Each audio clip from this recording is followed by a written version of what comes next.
We'll get to episode 256 in just a moment, but before we do, I'd like to ask for your support of iCantCU. Whenever you need to make a purchase at Amazon.com, please go through my affiliate link by going to iCantCU.com/Amazon. That will take you directly to Amazon.com's homepage. Shop as you normally do, check out as you normally do. It doesn't cost you anything more, and I may earn a small commission on your qualifying purchase. Again, that's iCantCU.com/Amazon. Thank you so much for your support. I really do appreciate it.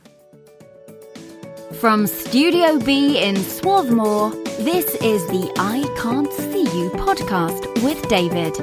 It's like blind people for dummies.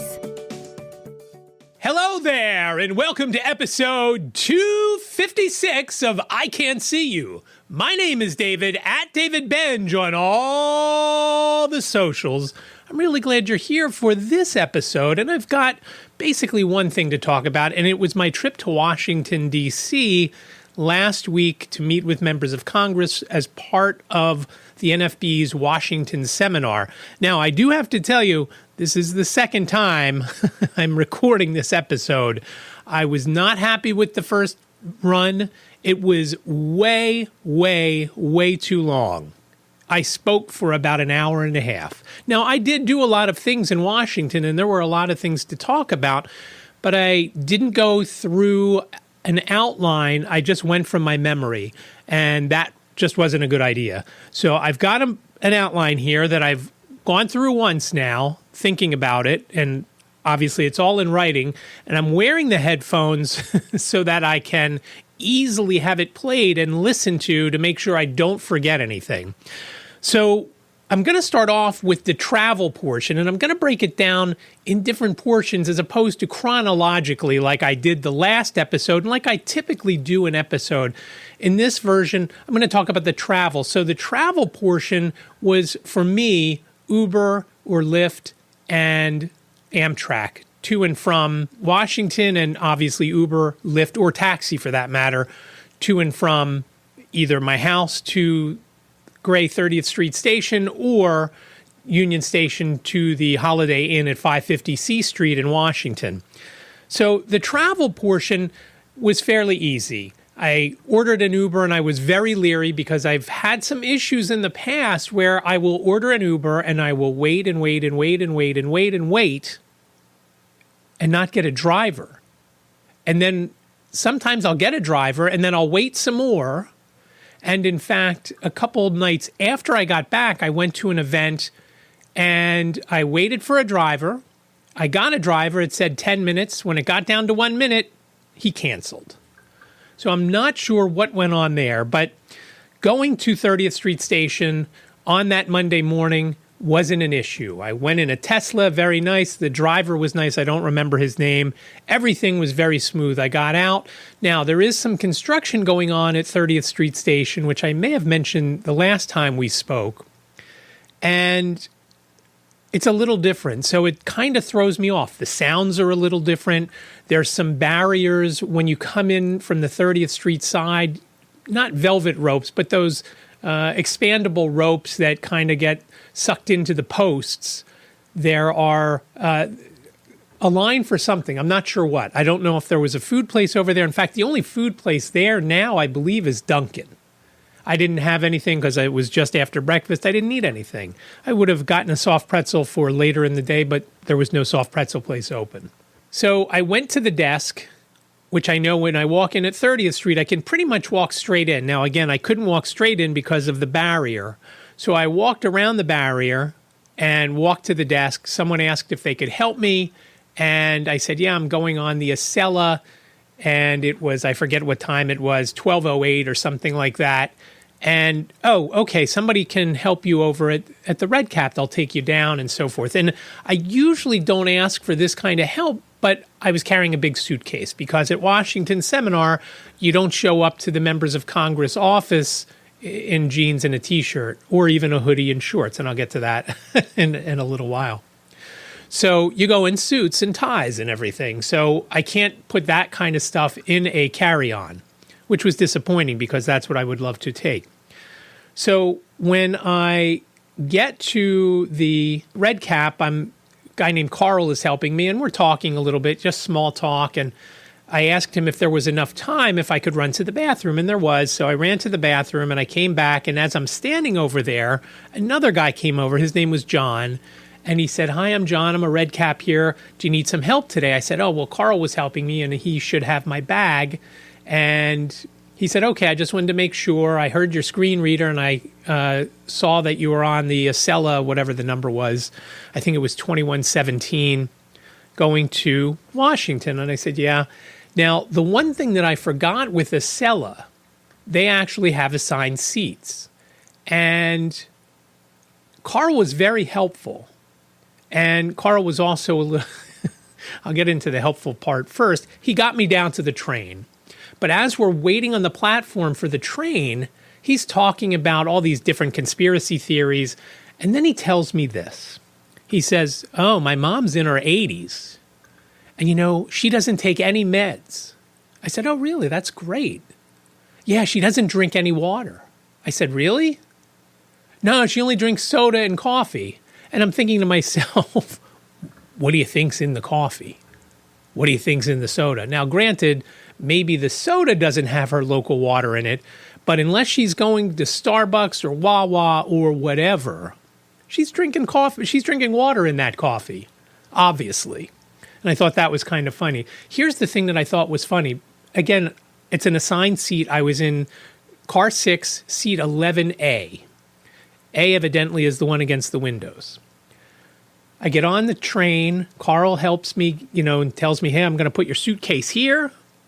And I said, "Okay, great." I never like leaving my suitcase, especially when it's not right in front of me like it usually is on a regular Amtrak train. And I took the Acela because it was only about $20 more than the other non-Acela train heading to Washington at this time period.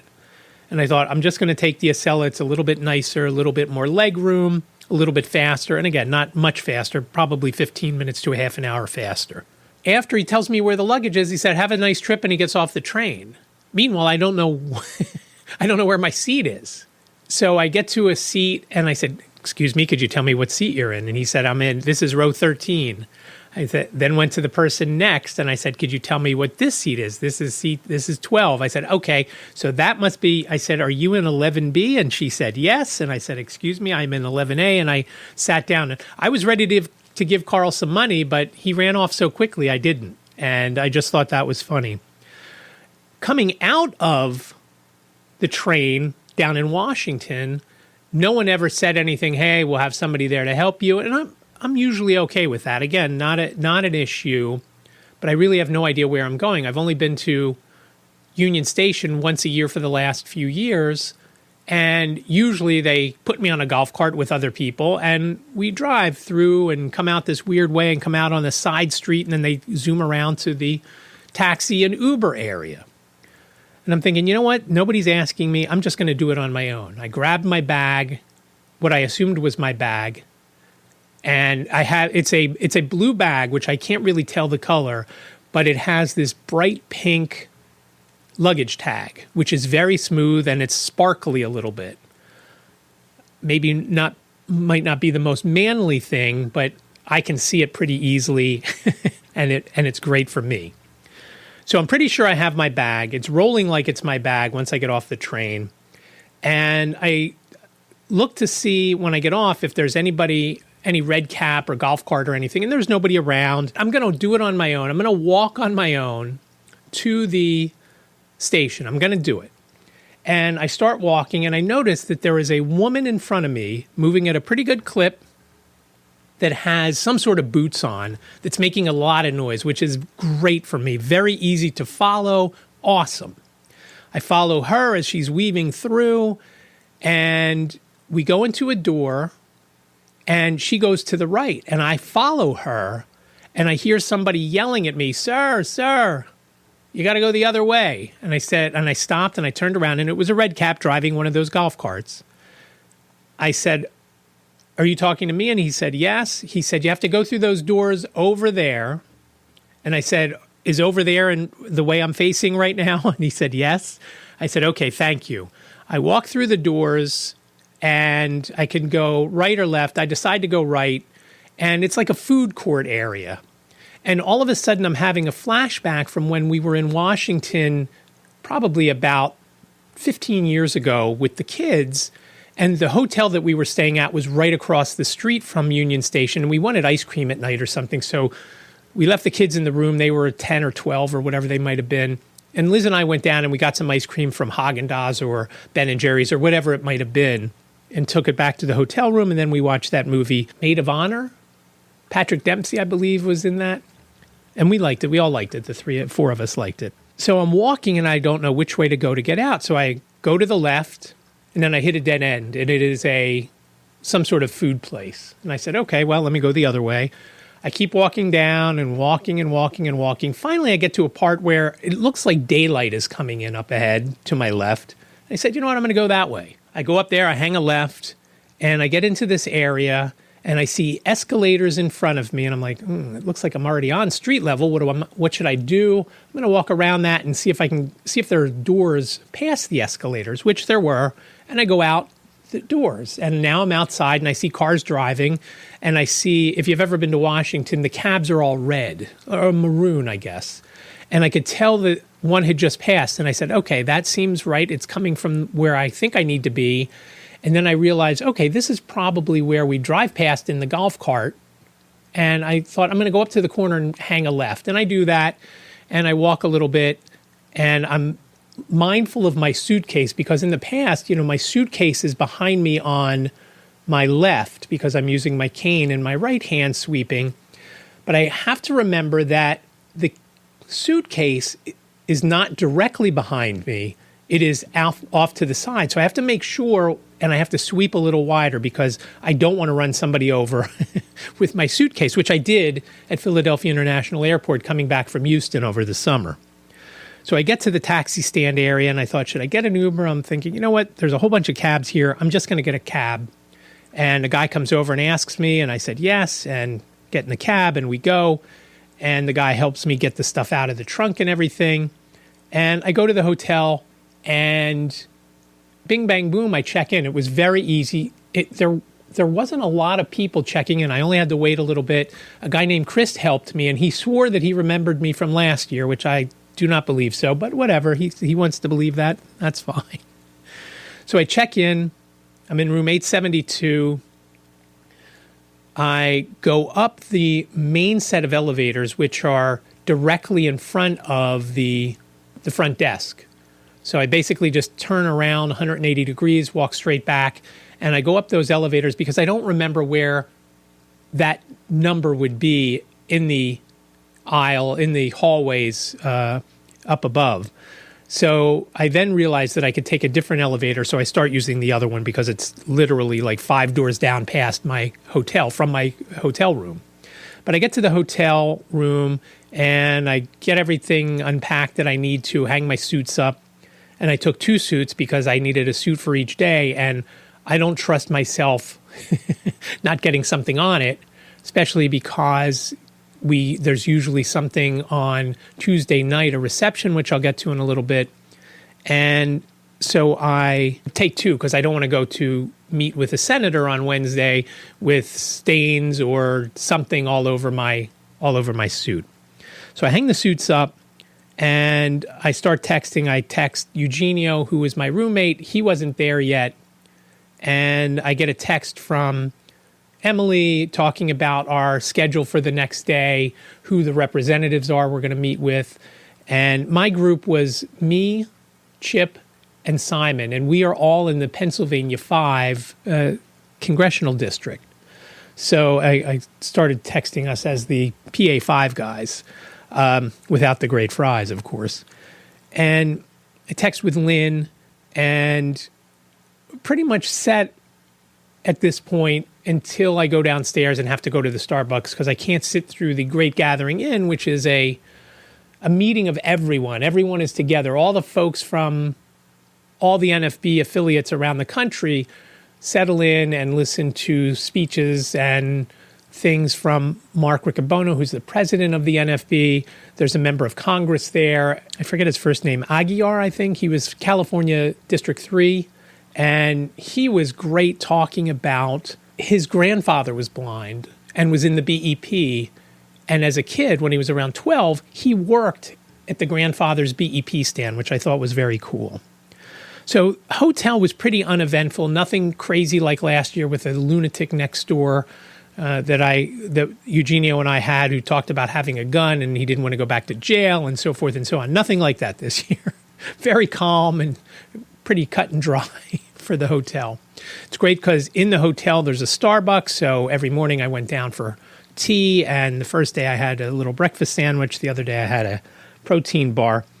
But it's the way they handled the folks, and it seemed better this year than in previous years, even though they've always been good with us down there. And I don't know, last year I think we paid $99 a night for the room. This year it was $189 or $188. So maybe that's why they stepped it up a little, because we were paying more. But it was a very uneventful time there. Now, the other cool thing is we didn't eat. There's a restaurant in the hotel called the 21st Amendment, which the food is okay. The service sucks. And I did not want to eat there. But usually after the first day, Tuesday, everybody's tired. You don't want to come back to the hotel, then go back out and go to a restaurant, because you're doing a lot of walking. You're in meetings all day with different members of Congress and so forth. And basically each, as I mentioned, so it was the three of us, Simon, Chip, and I, we met with, and the Pennsylvania affiliate, NFB of PA, just meets with representatives from Pennsylvania. If you're in New Jersey, you meet with, obviously, with representatives from New Jersey and so forth. And the way we usually do it, Tuesday is for the House members, Wednesday is for the Senate, the two senators. And to our luck, we went over on Wednesday to drop something off at John Fetterman's office. And because we couldn't get any kind of meeting, they wouldn't get back to Emily and so forth and so on. So we're just waiting in the hall before we had to go to another building to meet with someone from Senator Casey's office. And as we're waiting to see if we can get a quick meeting or if we're just going to drop off a packet of stuff, the senator comes up in his hoodie and his shorts. It was about 38 that day outside. But we got, if you go to my Instagram, at David Benj, obviously, you'll see a picture of the group of us, except for Stacy, who I'm screening. She is directly behind me, and I feel bad. That was one thing with the senators' folks. They did not say, oh, move over this way, go that way. All the other folks that we met with, all the House members that we got to meet with, they're like, okay, squish in a little bit this way or look this way. Nothing. They just took our camera and snapped a picture. And that was it. And so, unfortunately, I was blocking Stacy. But she was there, and you could see her daughter. So that part was pretty cool because you could see Alana. And that was a great thrill to get to meet him. He said that he would do anything that we wanted, basically, as far as the blindness goes. And he had mentioned that he uses technology because of some issues since his stroke.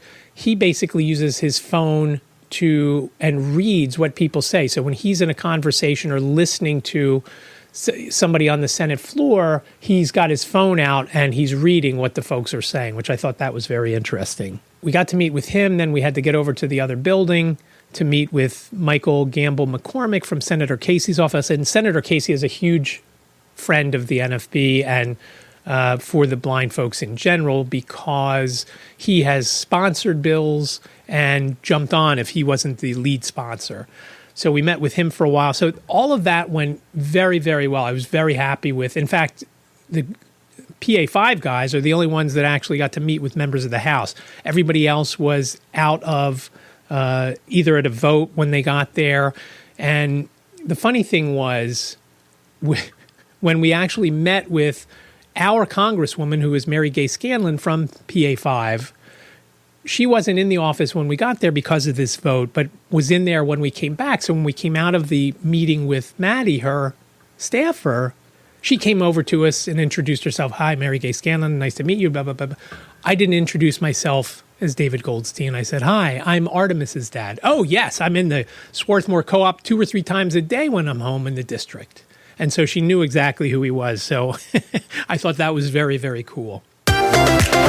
So one of the things when I go away, I love to do is to go to a restaurant or restaurants, depending on how many days I'm in a place, that obviously I can't go to when I'm at home. And when we got to Washington, Denise Brown had texted me and said, hey, we're going to go to this place called Succotash. It's soul food and Louisiana. I'm like, oh, Louisiana, that sounds good. And I said, okay, that sounds fine. And a couple of people in the group of folks who were going to go said, no, it's a little expensive, or they didn't want to go to it. So we ended up at Oohs and Ahs, which was great. It's the place that I love. I would even consider going to Washington just to go to it. It is so good. And I was telling my friend Brian the other day, I don't know what it is, why some places are so outstanding with service and other places suck. Not only is the food great, but the folks who work there, every time we've been there, so I've only been there 3 times, but twice last week. But every time we've had a different server, and I've talked about Jasmine from the first time I was there a few years ago. We had Gary on Monday night, and we had Samuel on Tuesday night. Both outstanding, just incredible how great the service is. So it was so good that Simon, Chip and I went, Eugenia went, Denise went, and then there was the person who is the president of the NFB of Delaware, and then there was another member of the NFB of Delaware and her husband, and the husband is sighted and he drove. We had a great meal on Monday night, so we decided to go back on Tuesday night. And it was so good both times. I ended up getting, I got double mac and cheese. I got grilled shrimp, which are just outstanding. And then you get 2 sides with that. I got mac and cheese, which was just way too much. I was so full when I got back to the hotel room. I said to Eugenio, I hope when I put my suit on tomorrow morning, it fits. And so I put it on the next morning and I said, oh my God, thank God it fits. So when we talked about where we were going to go on Tuesday night, Denise said, would you go back? I said, sure, I'd go back. And this night, it was just going to be me, Denise, Stacy, and her daughter, Alana. Instead of getting double mac and cheese with my grilled shrimp, I ended up getting mac and cheese and fries. And their fries are awesome, too. And I knew that if I didn't eat all the fries, other folks would eat them. And Alana ate some and took some home with her. So just outstanding. And I just don't understand why all restaurants can't be as great with service as other restaurants like Oohs and Ahs. So 5933 Georgia Avenue. There's another one over by Howard University. If you're in Washington or go to Washington, go to Oohs and Ahs. Now, I mentioned taking Ubers, and I took a lot of Ubers, obviously. I took them from my house to the station, from the hotel to Capitol Hill, and from Capitol Hill to Oohs and Ahs, and from Oohs and Ahs to the hotel, and so forth. So a lot of Ubers over the last week. And then I took one the next night. After I got home on the 1st of February, I took one, and I'll talk about that last. Monday night's meeting is in the hotel, so we get an Uber from the hotel to Oohs and Ahs at 5933 Georgia Avenue. Tuesday, there is a reception, which I'll talk more about in a minute. But instead of going back to the hotel, after this reception, we just get in the car and go over to Oohs and Ahs at 5933 Georgia Avenue. So again, 500 or 600 of us coming out of this reception, and maybe at this point it's not as many because some people have already eaten there and decided to go. They did have a nice spread of food, and I'll talk about that in a minute too.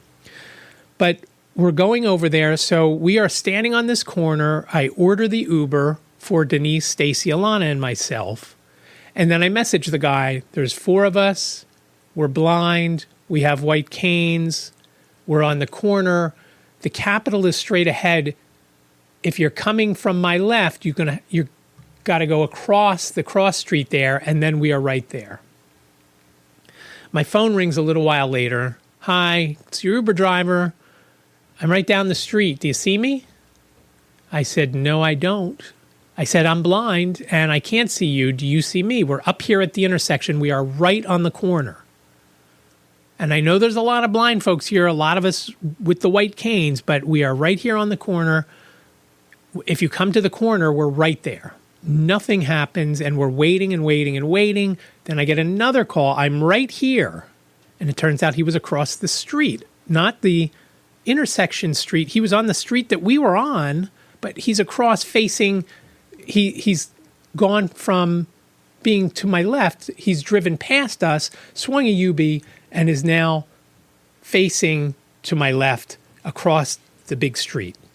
And I said, we're not crossing the street. If you want us to get in your car, you've got to come and pick us up. Because this street was a either 4 or 5 lane road. We're not going to go across and get in the car there.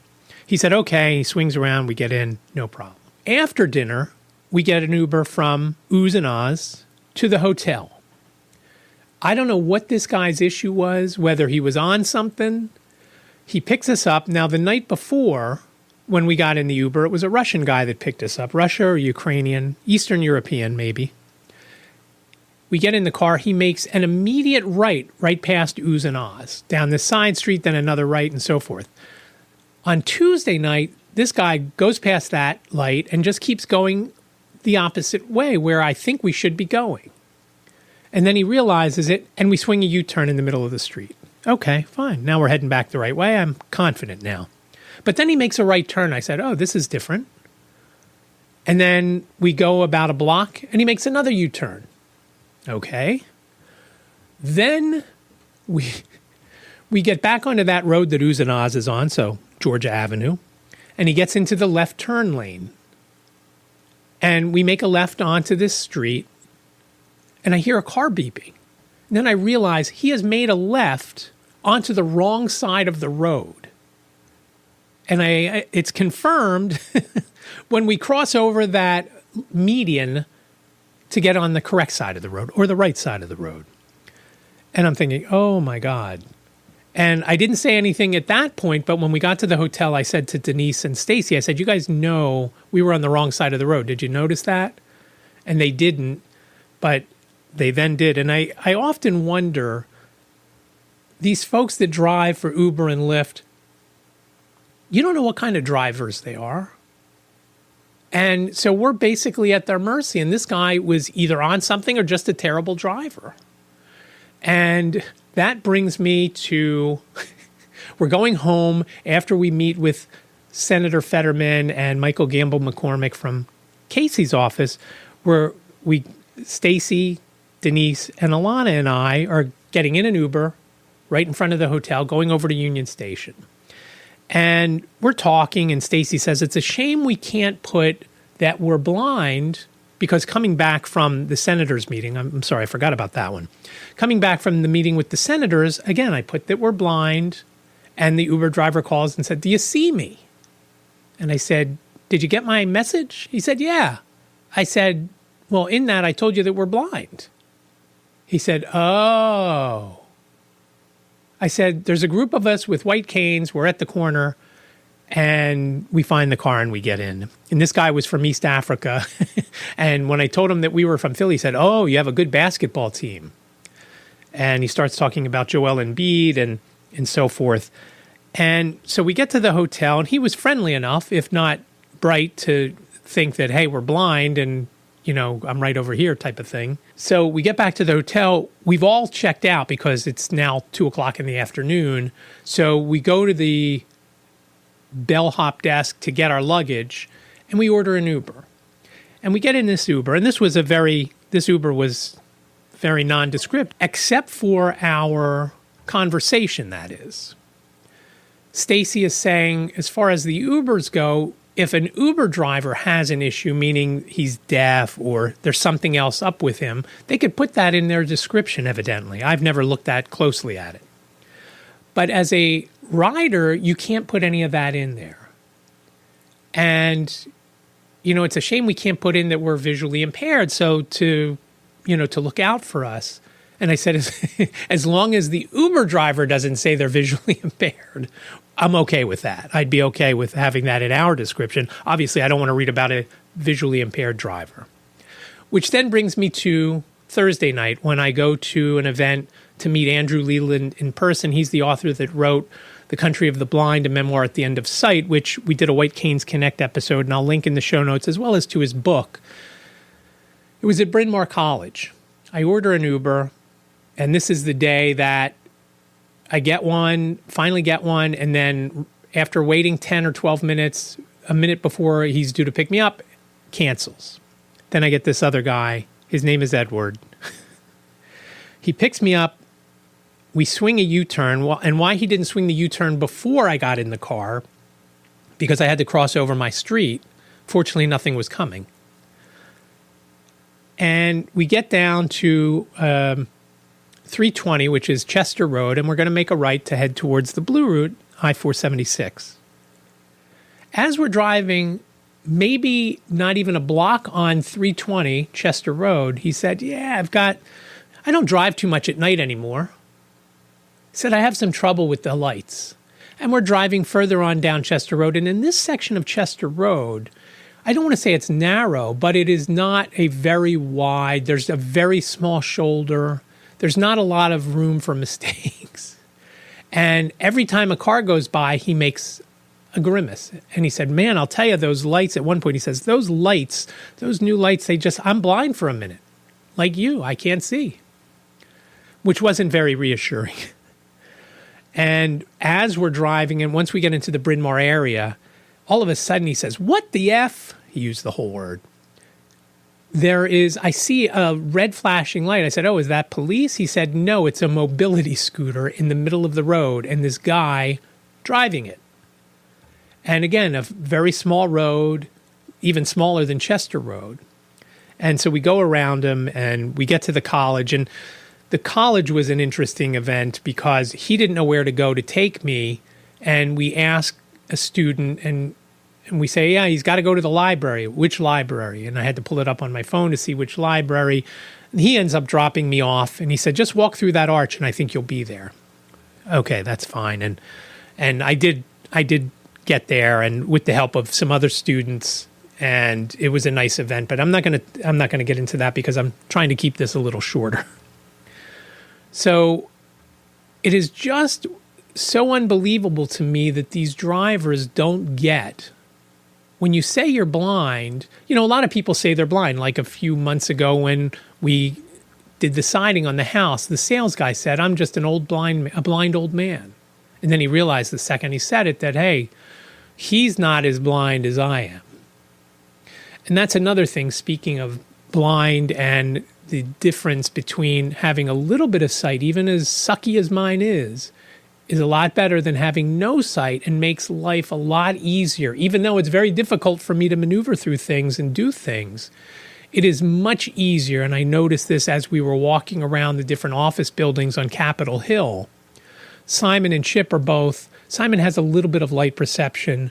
Chip has no vision whatsoever. It is just a huge difference.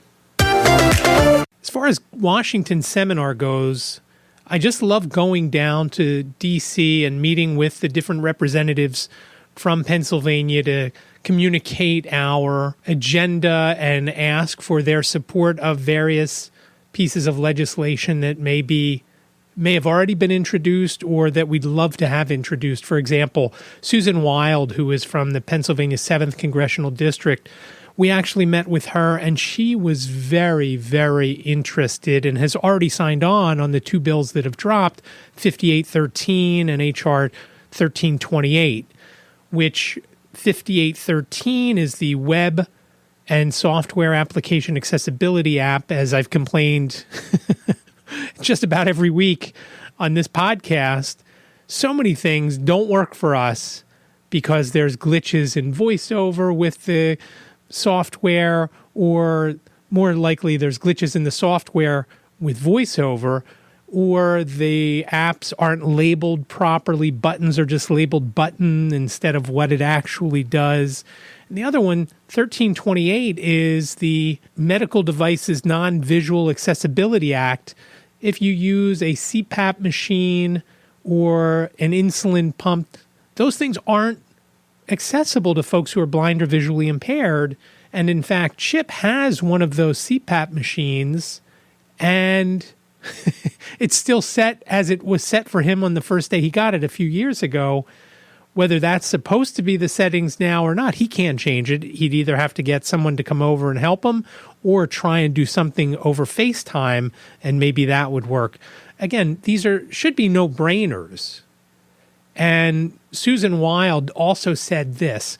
She said, don't ever underestimate how sitting down face-to-face with various representatives and members of Congress, how important that is and how much it enables the representatives to make up a decision on going and supporting a piece of legislation or introducing the legislation.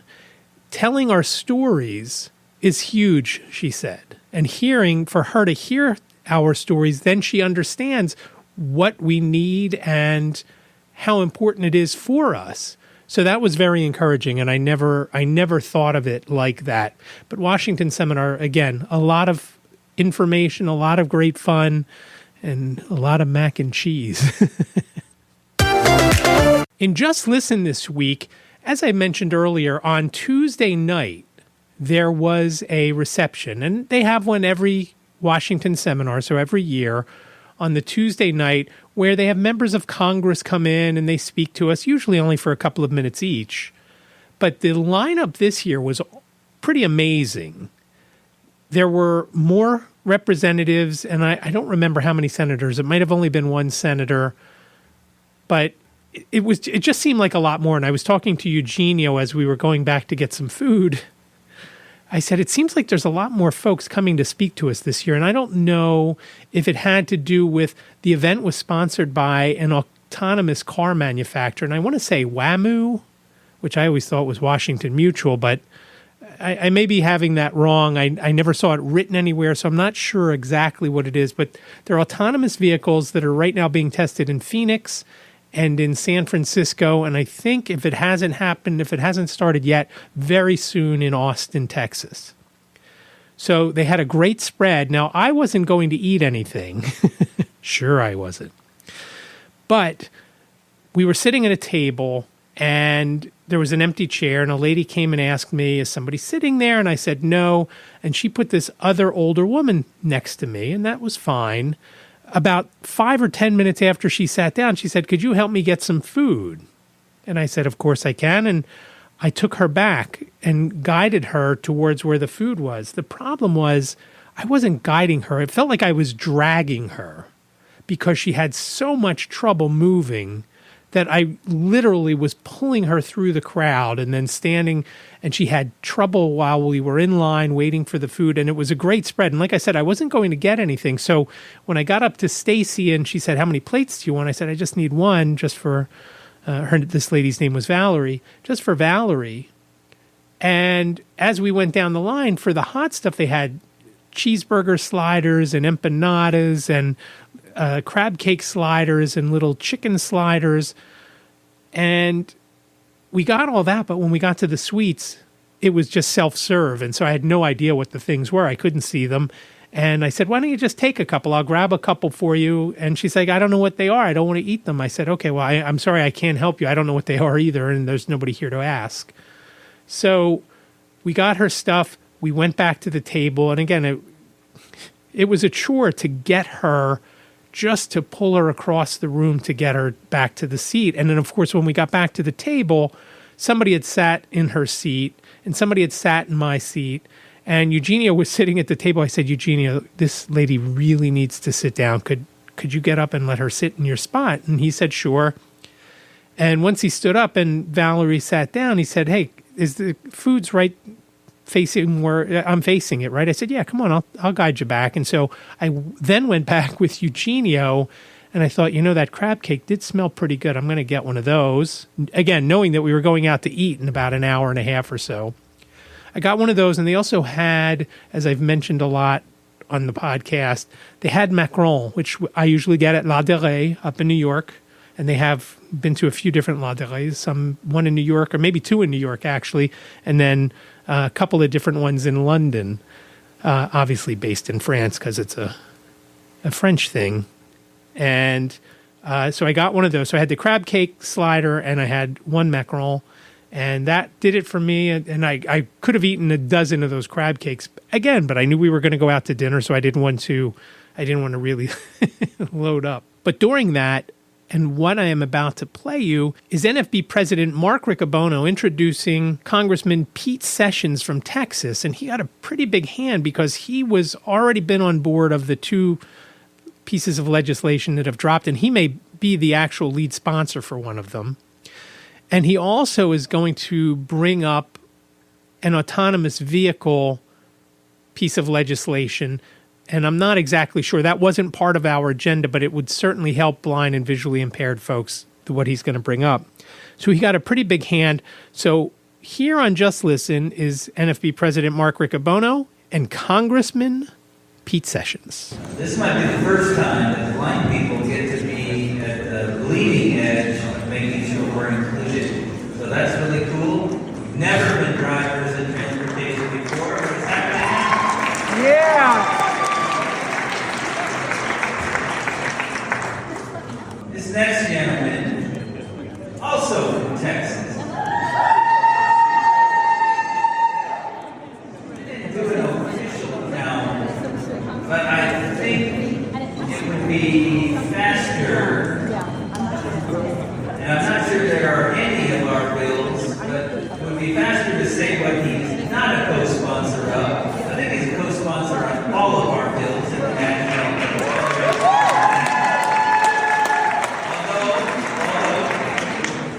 there is one, which is the Websites and Software Applications Accessibility Act, where he's the lead sponsor.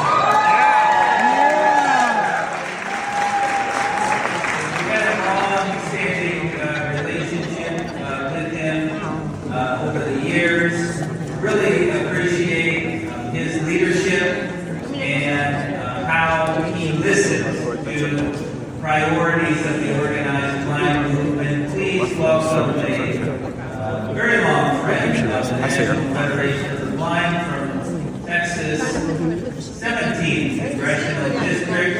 Here's Representative Pete Sessions.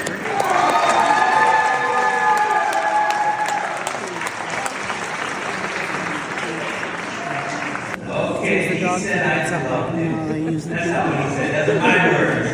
But he suggests very strongly, urges me to tell you that this gentleman intends to be the lead co-sponsor for the Blind Person's Return to Work Act.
Again, that was a great evening, and then, of course, ending up at Oohs and Ahs, outstanding, with Denise and Stacy and Alana. The grilled shrimp were outstanding, the mac and cheese, perfect, and then the fries also good. So it was just a very successful trip in my eyes, which is funny to say, down in Washington, and I always enjoy it. It's always good to try and let folks see in Congress what we need and how they can help. And again, it's also a little bit of socializing with folks and obviously eating at Oohs and Ahs. So that'll do it for this episode of iCantCU, episode 256. Show notes are available over on the website, iCantCU.com/256. That's iCantCU.com/256, numerically speaking. Reach out on social media at David Benj on Facebook, Instagram, Threads, Twitter, X, LinkedIn, and on YouTube, where you can listen to the episode. And I promise at some point I'll have the videos up now. Funny thing is, when I did this episode, I set everything up. I hit record on my audio recorder. I never hit record to record my video. So there is no video for this episode, which I am super disappointed, but it's just how today has gone, and it's just how getting this episode out has gone. But I do appreciate you listening. You can also reach me if you've got questions, comments, show ideas. iCantCUpodcast@gmail.com, iCantCUpodcast@gmail.com. You can also reach out by phone at 646-926-6350. You've got up to 3 minutes. Please leave your name and town if you do leave a voicemail. And again, same thing, questions, comments, show ideas, something you've loved, something you hate, product on Amazon or any place else that you think would be very helpful to blind folks or to me in general. Again, 646-926-6350. Thank you so much for listening to this episode. I really do appreciate it. Be well, stay safe, and I will talk to you next week. Thank you for listening to the iCantCU podcast with David. Please rate, review, and subscribe to the podcast wherever you listen. And don't forget to share the podcast with your friends.